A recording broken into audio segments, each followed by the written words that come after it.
Il y a cette image hyper précise, enfin presque un cliché en fait, qu'on connaît tous super bien. Ah oui, le genre de situation qu'on a tous vécu au moins une fois. Exactement.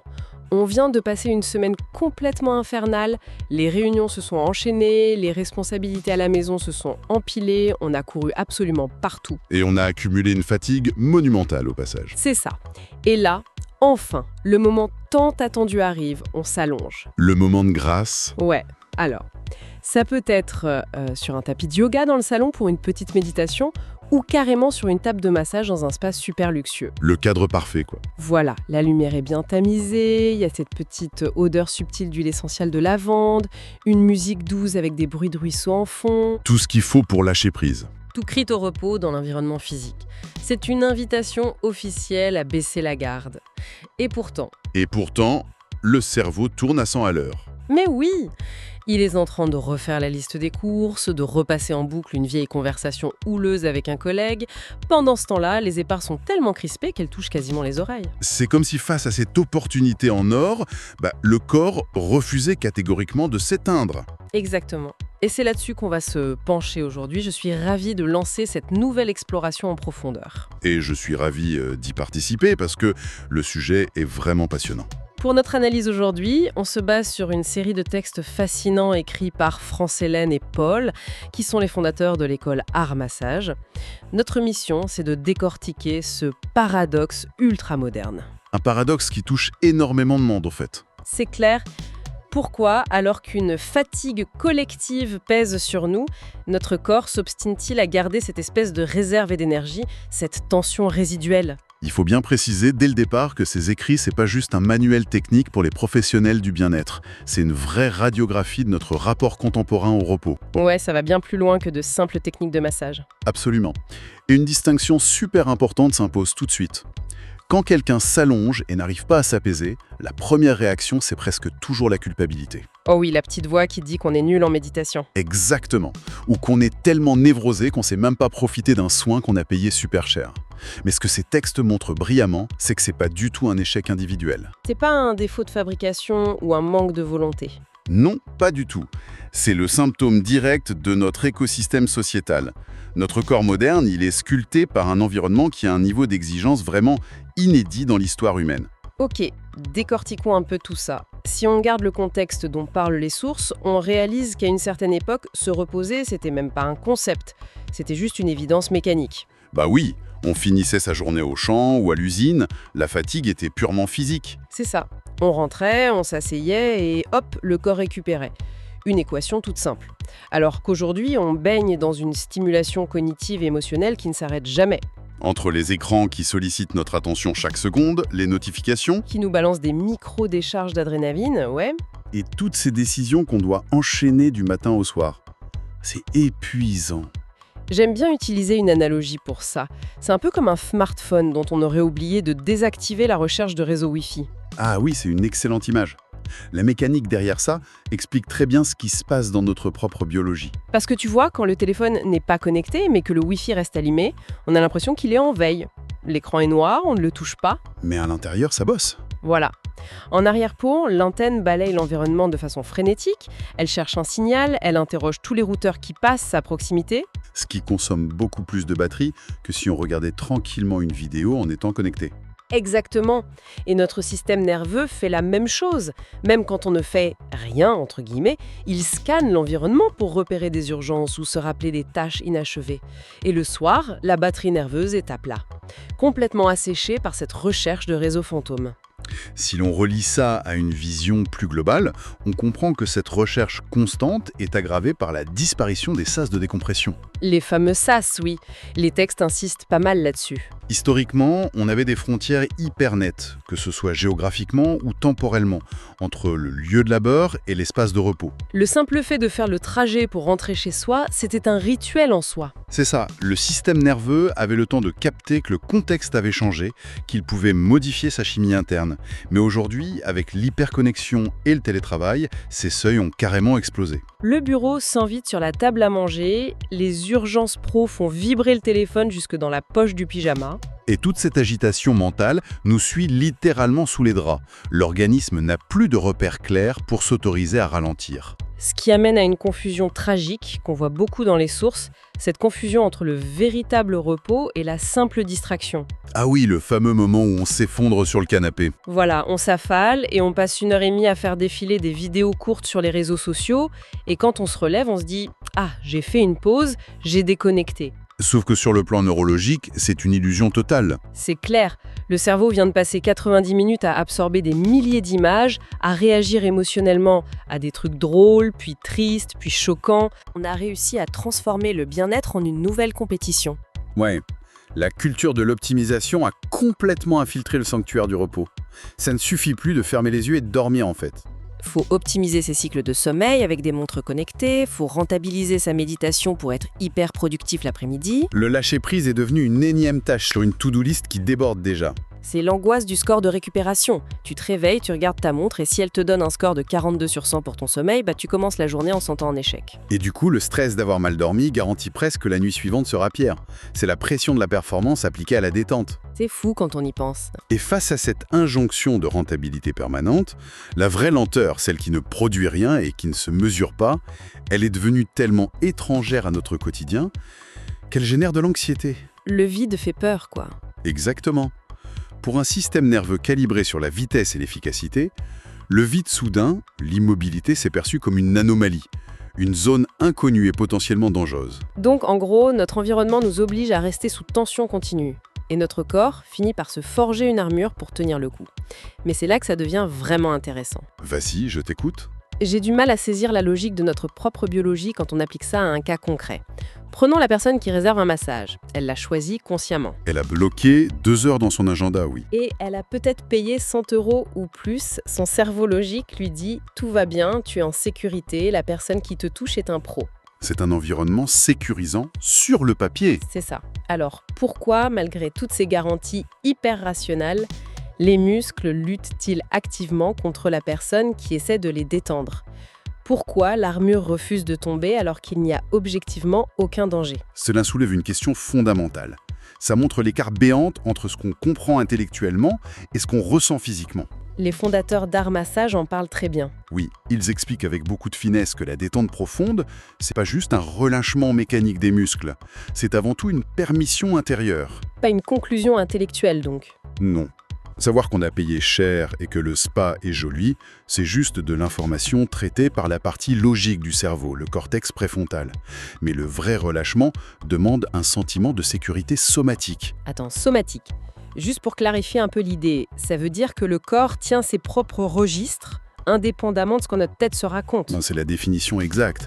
Le système nerveux autonome, particulièrement le système sympathique, qui gère nos réflexes de fuite ou de combat, il ne parle pas le langage de la logique. Il s'en fiche de la facture du spa, en fait. Complètement. Il ne lit pas les tickets de caisse. Il scrute uniquement les signaux de menace ou de sécurité. Si une personne a passé des mois à naviguer dans un environnement stressant, son corps a intégré que la méfiance était la seule stratégie de survie. Se tenir droit, anticiper, verrouiller la mâchoire. Voilà, ce ne sont pas des tensions inutiles pour le système nerveux, ce sont des boucliers vitaux. Du coup, lâcher prise dans ce contexte, c'est pas se faire du bien, c'est littéralement s'exposer au danger. C'est un changement de perspective hyper radical. Rester crispé sur la table, c'est donc pas un trait de caractère d'une personne qui serait trop rigide. Pas du tout. C'est une tentative presque désespérée et très touchante de ne pas se laisser déborder par son environnement. D'ailleurs, les textes soulignent un autre point qui rejoint ça, la difficulté de recevoir. Oui, dans nos sociétés, presque toutes nos interactions sont transactionnelles. On fait un truc pour obtenir un autre truc. C'est du donnant-donnant. Exactement. Alors, se retrouver dans une position où on reçoit de l'attention et du temps sans avoir rien à produire ou à donner en retour, c'est profondément inhabituel pour beaucoup d'adultes. Ça demande une vulnérabilité qu'on n'a pas du tout l'habitude de s'autoriser au quotidien. Et c'est pas évident à gérer. Il y a un autre passage dans les sources qui m'a marqué par rapport à cette vulnérabilité. Ils expliquent que la tension musculaire agit comme une sorte de couvercle émotionnel. Un couvercle, oui, c'est l'image parfaite. Parce que quand on court partout toute la journée, on sécrète du cortisol, de l'adrénaline, on est porté par l'action, on se rend même pas compte à quel point on est épuisé. Et si on s'arrête d'un coup, sans transition, Le couvercle risque de sauter. C'est ça. Le silence de l'immobilité devient une caisse de résonance pour tout ce qu'on essayait de fuir. Dès que l'organisme ralentit, bam, toutes les sensations étouffées remontent à la surface. Ça peut être une fatigue monumentale, une tristesse qu'on n'a pas eu le temps de digérer, ou une vieille angoisse. Et le corps a cette sagesse intuitive, il sait que s'il s'abandonne sur la table de massage, il va se prendre cette vague en pleine figure. Une vague d'émotions qu'il n'a peut-être pas les ressources pour gérer à cet instant précis. Donc cette petite retenue, cette tension résiduelle sous les doigts du praticien, c'est le barrage qui empêche l'inondation. Ça change tout de voir les choses comme ça. On ne regarde plus un corps comme étant difficile ou fermé. On voit juste un organisme qui se protège avec les moyens du bord. Mais du coup, concrètement, sur le terrain, comment ça se manifeste, cette résistance secrète? Les observations cliniques dans les textes sont passionnantes là-dessus. Déjà, le premier mythe qu'ils détruisent, c'est l'idée que l'immobilité, c'est de la détente. Ah oui, la fameuse personne qui bouge pas d'un poil. Exactement. Quelqu'un peut être parfaitement allongé, silencieux et être intérieurement dans un état d'alerte maximale, complètement verrouillé. Et les praticiens expérimentés le voient tout de suite. Ils regardent d'autres signes, à commencer par la respiration. Sous l'effet de l'alerte, la respiration devient très courte, superficielle. Elle reste bloquée dans le haut du thorax, où elle se suspend complètement par moments. Et à l'inverse, il y a ceux qui surjouent la respiration. Ah, les fameux grands soupirs forcés. Les gens prennent de grandes inspirations bruyantes pour bien montrer qu'ils se détendent. C'est une vraie performance, une pièce de théâtre, pour le praticien et pour eux-mêmes. Regardez comme je suis détendu, alors que le système nerveux est toujours en stress. C'est tout à fait ça. Et puis, il y a ce détail fascinant sur l'incapacité à donner son poids. Le corps reste soulevé de l'intérieur. Genre, le masseur veut soulever la tête pour travailler la nuque, et paf, la tête ne pèse rien. Le cou se raidit et maintient la tête en l'air tout seul. C'est exactement là que j'ai eu l'image du copilote anxieux. En fait, c'est comme être passager dans une voiture conduite par quelqu'un d'autre. Sur une petite route bien sinueuse. Voilà, on n'a pas le volant, on n'a pas les pédales, on est censé se laisser conduire. Mais à chaque virage, notre pied droit écrase frénétiquement un frein imaginaire. On s'agrippe à la portière, on vérifie tous les rétroviseurs. On est assis, techniquement inactif, mais nos muscles réagissent comme si notre survie en dépendait. On refuse de faire confiance au conducteur. Ce qui est fascinant ici, c'est la façon dont ce copilote anxieux se manifeste sur la table par des micro-réactions de contrôle. Les petites actions pour aider le praticien. Oui, le praticien s'approche pour masser une épaule et soulever un bras, et avant même qu'il touche la personne, celle-ci soulève son propre bras en air. Consciencieusement, elle veut juste faciliter le boulot, être polie. Mais l'intention somatique, inconsciente, c'est l'anticipation. C'est une façon de dire « c'est moi qui garde le contrôle du mouvement, je ne suis pas un objet passif ». Et un autre truc qu'ils utilisent pour éviter cette passivité qui fait si peur, c'est la parole. Le fameux flot interrompu de mots. Bah oui, tant qu'on parle du beau temps, des bouchons pour venir ou du dossier de la semaine au boulot, exactement. Ce bavardage, c'est une encre. Ça empêche la conscience de glisser vers les sensations corporelles, vers ce silence intérieur qui pourrait faire remonter des choses intimidantes. Alors, qu'est-ce qu'un praticien est censé faire face à ça ? Imagine la scène. Il a sur sa table un copilote anxieux qui freine des cas de fer, qui respire de façon artificielle, qui lève le bras tout seul, qui parle de la pluie et du beau temps.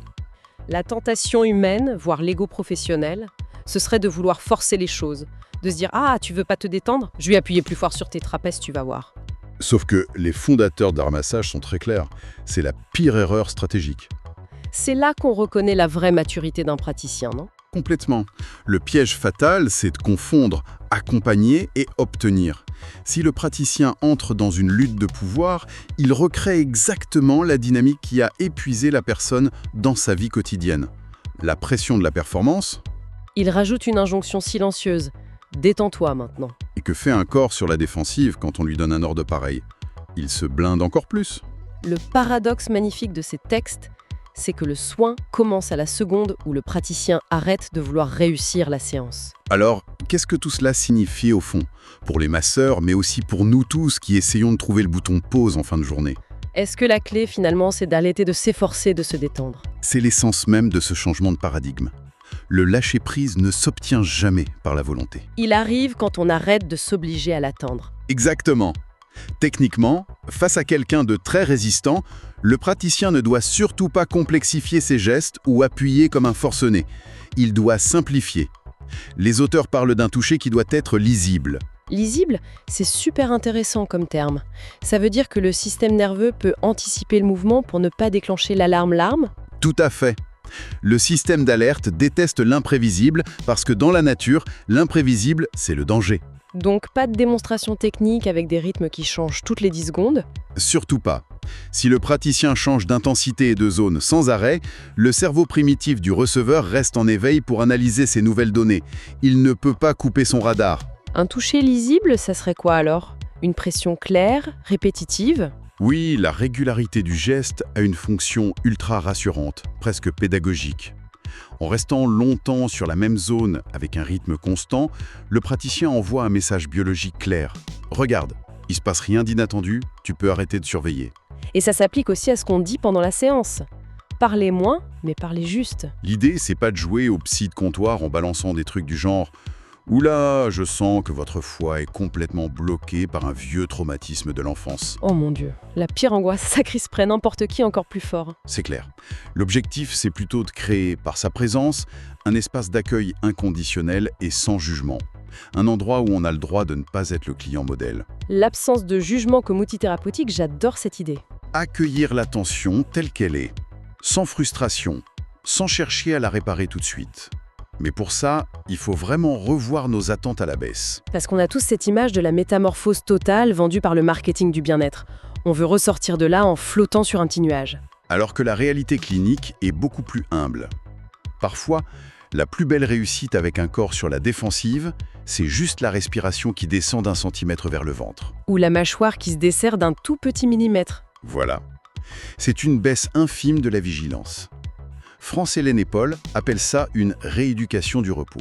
Et comme toute rééducation, ça demande du temps, de la répétition. Et surtout un cadre sécurisant, plutôt qu'un gros effort ponctuel. Une rééducation du repos. Je trouve que cette expression résume parfaitement tout ce qu'on a vu aujourd'hui. Si on rassemble un peu les morceaux, on part du constat que notre époque hyper connectée, qui adore la productivité même quand on dort, met notre système nerveux en état de guerre. Ensuite, on a vu que quand le corps refuse de s'apaiser, c'est pas un bug ridicule, mais bien une armure, un barrage nécessaire contre la fatigue accumulée. Et la solution, que ce soit sur une table de soins ou seul chez soi, c'est pas la force ni la volonté, mais la reconstruction de la sécurité fondamentale. C'est un véritable appel à arrêter de se battre contre soi-même. On remplace le tyran intérieur qui hurle « il faut que je me détende » par une petite invitation curieuse du style « tiens, voyons si je peux déposer un peu mon armure aujourd'hui ». C'est un message tellement salvateur face à notre fatigue collective. Comprendre la mécanique de nos crispations, ça permet d'avoir beaucoup plus d'empathie envers nos propres résistances. Cette exploration change complètement la donne, je trouve. Et ça m'amène à une conclusion presque ironique sur notre époque. Hein, je t'écoute. Vu que la société a transformé la récupération en un objectif de plus à atteindre, avec des scores à surveiller sur nos montres, Oui. eh bien peut-être que l'acte de rébellion le plus puissant aujourd'hui, c'est pas de partir en retraite spirituelle silencieuse pour atteindre la perfection, C'est quoi alors ? c'est peut-être de s'autoriser à se reposer de manière complètement chaotique et improductive. S'allonger en acceptant que le cerveau divague et que les épaules restent tendues. Voilà, se reposer sans chercher à en tirer le moindre bénéfice, sans essayer de faire monter un score sur un écran. Simplement laisser exister ce fameux copilote anxieux sans lui arracher le frein des mains. Exactement. Un immense merci de nous avoir accompagnés dans cette plongée. Puisse-t-elle inspirer une manière plus douce et beaucoup moins exigeante de déposer les armes.